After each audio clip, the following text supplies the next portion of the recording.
पाप से दुख, पुण्य से सुख। भगवती सूत्र में उल्लेख मिलता है, जयंती श्राविका ने भगवान महावीर से प्रश्न पूछा, हे भगवान, आत्मा भारी क्यों होती है? जयंती श्राविका, जिसके हृदय में श्रद्धा थी, वाणी में विवेक था और जीवन क्रिया संपन्न था, उसके प्रश्न में भी बड़ी गहराई थी। भगवान महावीर ने उत्तर दिया, आत्मा पाप कर्मों से भारी होती है। उत्तर से संतुष्ट होकर जयंती श्राविका ने दूसरा प्रश्न पूछा, बनते, भारी आत्मा कहाँ जाती है? भगवान ने फरमाया, जो वस्तु जितनी भारी होती है वह उतनी ही नीचे जाती है तथा जो हल्की होती है वह ऊपर आती है। ख्याल रहे, वस्तुओं का भारीपन उसे अधोगामी बनाता है और वस्तुओं का हल्कापन उसे ऊर्ध्वगामी बनाता है। अब हम लॉजिकली जानेंगे कि आत्मा भारी या हल्की होती है तो उसे कौन सा स्थान मिलता है। जब आत्मा भारी होती है तो उसे नीचे का स्थान मिलता है। जैसे रगड़ खाकर पत्थर गोल मटोल हो जाता है, वैसे ही चार गति में घूमती हुई अनेक प्रकार के दुखों से रगड़ खाती हुई हमारी आत्मा कर्मों का भारीपन छोड़कर हल्की हो जाती है तो ऊपर की ओर गति करती हैं। लोक के नक्शे में यानी जैन चिन्ह में देखोगे, नीचे का भाग नरक का है, जिसे अधोलोक या पाताल लोक भी कहते हैं। अपने अत्यधिक पापों का फल भोगने के लिए आत्मा नरक में अर्थात नीचे जाती है, जहाँ पहली नरक की अपेक्षा दूसरी नरक में अधिक दुख है। इस तरह बढ़ते बढ़ते सातवीं नरक में सबसे अधिक दुख है। सातवीं नरक का नाम है तम तम प्रभा, यानी महा अंधकार, महाभयंकर दुख है। अति पाप करने वाली आत्मा पापों का फल भोगने के लिए वहाँ जन्म लेती है। यह क्रम अनादिकाल से चला आ रहा है। मनुष्य जन्म में यह दुर्लभ अवसर मिलता है जहाँ आत्मा को हल्का बनाया जा सकता है। यदि पुरुषार्थ जगाएं तो आत्मा का उत्थान भी कर सकते हैं। आत्मा के शुद्ध स्वभाव को प्रकट कर उसे ऊर्ध्वगामी बना सकते हैं। परंतु कुछ लोग विकारों में फंसकर पापाचरण कर लेते हैं और आत्मा को भारी बनाकर नीचे की ओर धकेल देते हैं। यदि हम एक पाप को छोड़ने का भी लक्ष्य बना लेते हैं तो धीरे धीरे आत्मा पापों से हल्की होती जाती है। प्रतिदिन यह संकल्प लें कि आज एक पाप कम करने का लक्ष्य रखूंगा और आत्मा के एक गुण को विकसित करने का पुरुषार्थ करूंगा। इस प्रकार दुख मुक्ति और दोष मुक्ति में से दोष मुक्ति का चयन करेंगे तो दुखों से मुक्ति आसान होगी, क्योंकि दुख तो परिणाम है, दोष ही मूल है। जैसे कोई व्यक्ति भूख से व्याकुल होकर जूठन चाटता है तो कोई ठंड से ठिठुर रहा है, उसके पास ओढ़ने के लिए कुछ नहीं है। एक व्यक्ति बीमार है परंतु इलाज के पैसे उसके पास नहीं हैं। इन सब का एक ही उपाय है, पैसा। यह सब पैसे के अभाव से हो रहा है। पैसे का अभाव दुख देता है, अपमान करवाता है और उन्नति नहीं होने देता। परंतु किसी के जीवन में क्रोध क्यों है, जबान में कड़वाहट क्यों है, स्वभाव में रूखापन क्यों है, बुद्धि में वक्रता क्यों है, हृदय में ईर्ष्या की ज्वाला क्यों है? भगवान महावीर कहते हैं, ये दोष या अवगुण हमारे जीवन में तभी तक है जब तक हमारे जीवन में धर्म का अभाव है। जीवन में दोष होंगे तो दुख भी रहेंगे। इसलिए दुख से मुक्त होना हो तो दोषों से भी मुक्त होना होगा। स्मरण रहे, संपत्ति का अभाव सिर्फ दुख को आमंत्रित करता है, परंतु धर्म का अभाव दुख और दोष दोनों को एक साथ निमंत्रण देता है। अतः हमें दोषों को दूर करने का पुरुषार्थ करना है, साथ ही धर्म को धारण भी करना है, जिससे दोषाचरण कम होता जाए तथा ये दोष आगे कुसंस्कार न पैदा करे। जीवन में जब तक पाप प्रवृत्ति रहेगी तब तक हम सुखी नहीं हो सकते, यह बात निश्चित है। इसके अलावा जो भी सुख मिलते हैं वे रिलेटिव सुख हैं, जो टिकते नहीं हैं, चेंज होते रहते हैं। ज्ञानी कहते हैं, सुख चाहिए तो दुख भीरू नहीं, पाप भीरू बनो। एक व्यक्ति ने अपनी डायरी में संस्मरण लिखा, जब मैं 5 वर्ष पहले अमेरिका से इंडिया आया तो सबसे मिलने के पश्चात मुझे अपने मित्र चंदूलाल शाह से मिलने का ख्याल आया। जब मैं उसके बंगले पर पहुंचा तो वह नेम प्लेट पर लिखा था नंदूलाल शाह। मैं हैरान हो गया, फिर भी मैंने बेल बजाई, अंदर गया। वहाँ सारे चेहरे नए थे, किसी को भी मैं नहीं जानता था। पूछने पर पता लगा चंदूलाल ने 4 साल पहले यह बंगला बेच दिया है। इधर उधर से पता करने पर जाना कि वह किसी तंग एरिया के 40 सिस्टम में रहता है। यह जानकर उसे बड़ा धक्का लगा। मैं उसे ढूंढता हुआ उसके घर पहुंचा। उसकी दशा देखकर मैं सोचने को मजबूर हो गया कि जीवन के रंग इतनी जल्दी कैसे बदल जाते हैं। मुझे अपनी आंखों पर विश्वास नहीं हुआ। चंदूलाल को पैरालिसिस से ग्रस्त देखकर मुझे बड़ा दुख हुआ। वह बिस्तर से उठने में भी असमर्थ था। मैं सोच में पड़ गया।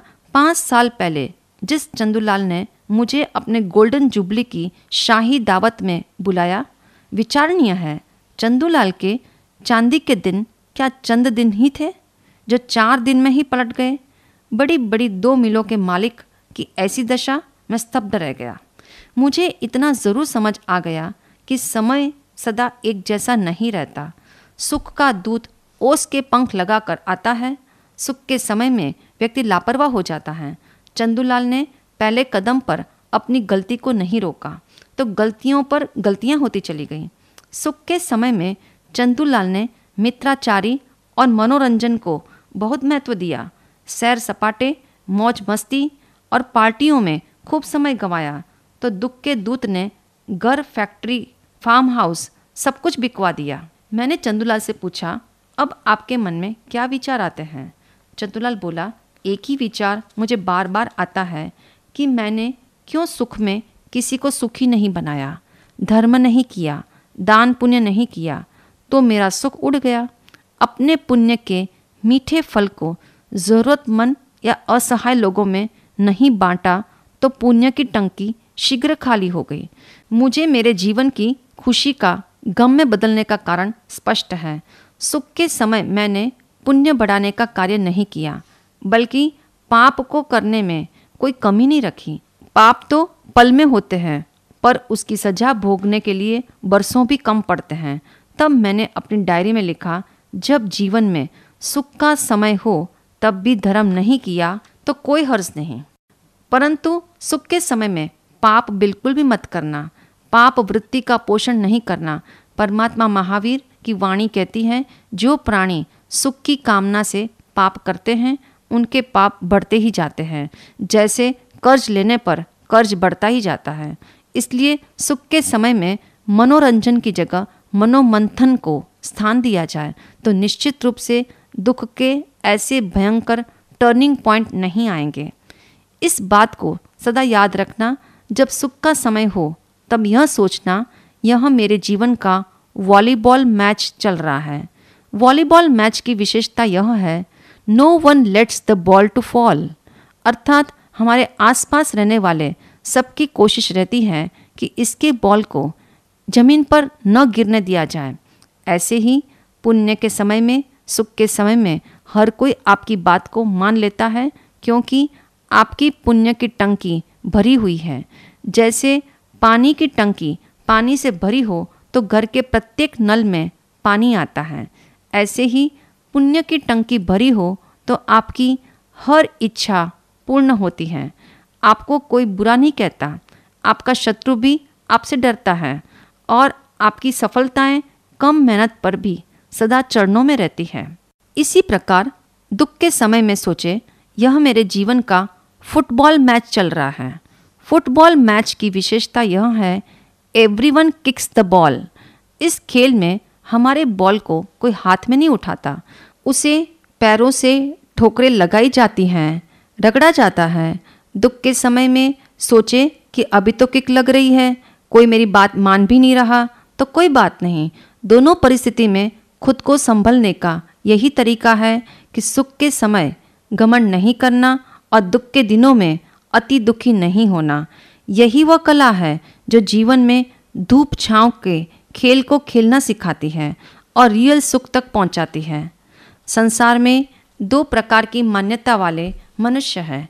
कुछ लोग कहते हैं पाप नहीं करने चाहिए और कुछ लोग कहते हैं पाप करने ही पड़ेंगे वरना जीवन का गुजारा कैसे होगा। दरअसल बात यह है, जो पाप हमसे हो चुके हैं उन पापों से मुक्ति कैसे मिले, इसके लिए जानना होगा हम पाप करते क्यों हैं। वह हमारी कौन सी मूल वृत्ति है जो पाप प्रवृत्ति को प्रेरित करती है। पहली वृत्ति है मुझे कुछ चाहिए और दूसरी वृत्ति है मुझे कोई चाहिए। इन दो बातों में ही सारे पापों की प्रवृत्ति सम्मिलित है। नंबर 1, मुझे कुछ चाहिए, अर्थात मुझे नाम चाहिए, मुझे सुविधा चाहिए, मुझे सम्मान चाहिए, मुझे पद प्रतिष्ठा चाहिए और मुझे पदार्थ चाहिए, यानी संग्रह आ गया। जो मेरे पास है उसी से मेरी इम्पोर्टेंस महसूस होती है। मुझे कुछ चाहिए का भाव आते ही पाप प्रवृत्ति प्रारंभ हो जाती है।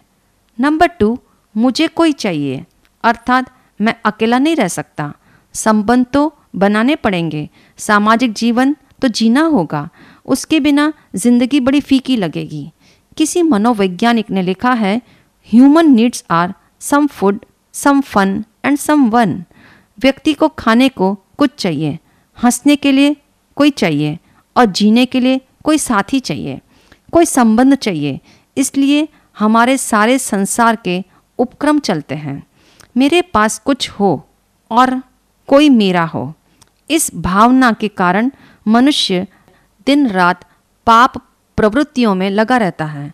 पाप प्रवृत्तियों को समझने हेतु 3 स्टैंडर्ड के पाप बताए हैं। स्टैंडर्ड नंबर 1, यूजेबल पाप, यानी नेसेसरी पाप, जो पाप जीने के लिए करने ही होंगे। जैसे पानी में जीव है परंतु प्यास बुझाने के लिए या प्राणों को टिकाने के लिए पानी पीना ही होगा।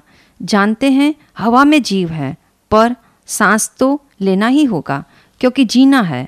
अतः जो यूजेबल पाप है वे जीवन को टिकाने के लिए अनिवार्य रूप से करने पड़ते हैं। स्टैंडर्ड नंबर 2, कंफर्टेबल पाप, अर्थात प्यास बुझाने के लिए शरबत पीने की इच्छा रखना, ऐसा कहना कि मेरा मन पानी पीने को नहीं शरबत पीने का है, या मेरी प्यास पानी से नहीं शरबत से बुझेगी, यह कंफर्टेबल पाप है। स्टैंडर्ड नंबर 3, लग्जरियस पाप, अर्थात विलासिता के पाप। कहते हैं जो फल जितना अधिक मीठा होता है उसमें कीड़े लगने की संभावना उतनी अधिक होती है। अतः लग्जरियस पाप चाहे सुविधा देते हैं पर वे सबसे ज़्यादा घातक है। यूजेबल पाप करते समय मन में संवेदना है, समझ है और पाप के प्रति जागरूकता भी है। जब इस लेवल को पार कर हम कंफर्टेबल पाप करते हैं तो संवेदना समाप्त हो जाती है पर समझ की एक खिड़की तो खुली रहती है। परंतु एक बार लग्जरियस लेवल के पाप करने चले गए तो मन में न कहीं संवेदना है, न समझ है, न जागरूकता है और न पश्चाताप है। इस स्तर का पाप सबसे अधिक खतरनाक है। अपनी सोच की थीम को सही ठहराने के लिए मन के पास 100 बहाने हैं। इसके लिए प्रायः सबका एक ही तर्क होता है, मैं अकेला ही ऐसा नहीं कर रहा हूँ, सभी तो करते हैं। इस प्रकार इन 3 स्टैंडर्ड के पापों में ही जिंदगी बीत जाती है।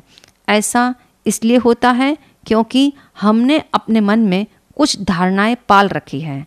इसी कारण कंफर्ट और लग्जरी लाइफ जीने के लिए हमारे द्वारा पाप हो रहे हैं। हम मानते हैं और जानते भी हैं कि हमसे पाप हो रहा है, फिर भी पापों को छोड़ने का उपक्रम नहीं कर पाते। प्रभु महावीर ने अपनी अंतिम वाणी उत्तराध्ययन सूत्र में कहा है, जो पाप करता है उसे निश्चित ही अपनी आत्मा प्रिय नहीं है, क्योंकि आत्मा अपने कर्मों का फल स्वयं ही भोगती है। इसलिए जानना होगा कि पाप क्यों हो जाते हैं, पाप करते समय हम अटकते क्यों नहीं। इस विषय में कौन कौन सी भ्रांतियां हैं। जो पाप के स्वरूप को जानेंगे वे ही पाप का त्याग कर सकेंगे। भगवान महावीर ने पाप को हेय अर्थात छोड़ने जैसा बताया, फिर भी हम उसे क्यों नहीं छोड़ पा रहे, इसका चिंतन करना बहुत ज़रूरी है।